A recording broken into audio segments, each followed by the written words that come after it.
Hi అండి, అందరికీ నమస్తే. Welcome to Jyothi 321 world's.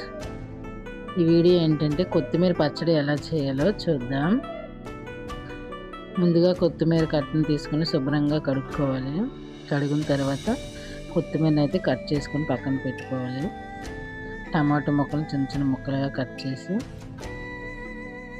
ముందుగా స్టవ్ వెలిగించి ఒక కళాయి పెట్టి అందులో కొద్దిగా ఆయిల్ వేసి శనగపలుకులు, ధనియాలు, జీలకర్ర, పచ్చిమిరపకాయలు వేసి ముందుగా అవైతే ఫ్రై చేసుకోవాలి.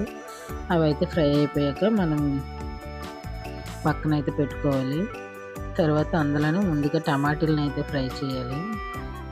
టమాటీలు కొద్దిగా ఫ్రై అయ్యాక అందులో కొత్తిమీర మనం కట్ చేసి పెట్టుకున్న కొత్తిమీరని మొత్తాన్ని అందులో వేసుకోవాలి. కాడలతో కట్ చేసుకోవాలి కొత్తిమీరని. ఆ రెండు బాగా దగ్గరగా ముద్దలా అయిపోవాలి. దగ్గరగా అయిపోయిన తర్వాత వాటిని అయితే మిక్సీ పట్టుకోవాలి. ముందుగా ఫ్రై చేసుకున్న శనగపలుకులు, పచ్చిమిరపకాయలు అవన్నీ ముందుగా కొద్దిగా మిక్సీ పట్టిన తర్వాత ఆ తర్వాత అందులో కొత్తిమీర, టమాటాని కూడా వేసేసి మొత్తం ఒకసారి తిప్పుకోవాలి. అందులో కొద్దిగా చింతపండు, ఉప్పు, వెల్లుల్లిపాయలు కొద్దిగా వేసుకోవాలి. అంతా ఒకసారి తిప్పుకొని మళ్ళీ పోపు అయితే పెట్టుకోవాలి పచ్చడికి.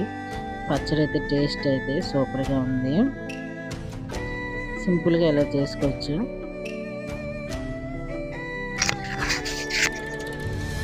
ఈ పచ్చడి అయితే వేడివేడి అన్నంలో వేసుకొని తింటే సూపర్గా ఉంటుంది.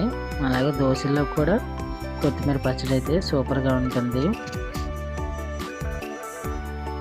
నా వీడియోస్ కనుక ఎండుమిరపకాయలు, కరివేపాకు, ఆవాలు, మినపప్పు, శనగపప్పు వేసి తాలింపు అయితే పెట్టుకోవాలన్నమాట.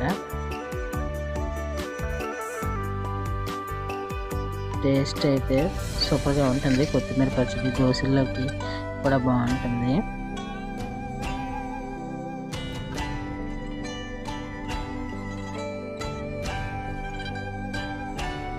నా వీడియోస్ కనుక మీకు నచ్చినట్లయితే నా ఛానల్ని ప్లీజ్ సబ్స్క్రైబ్ అయితే చేసుకోండి. Okay, bye bye.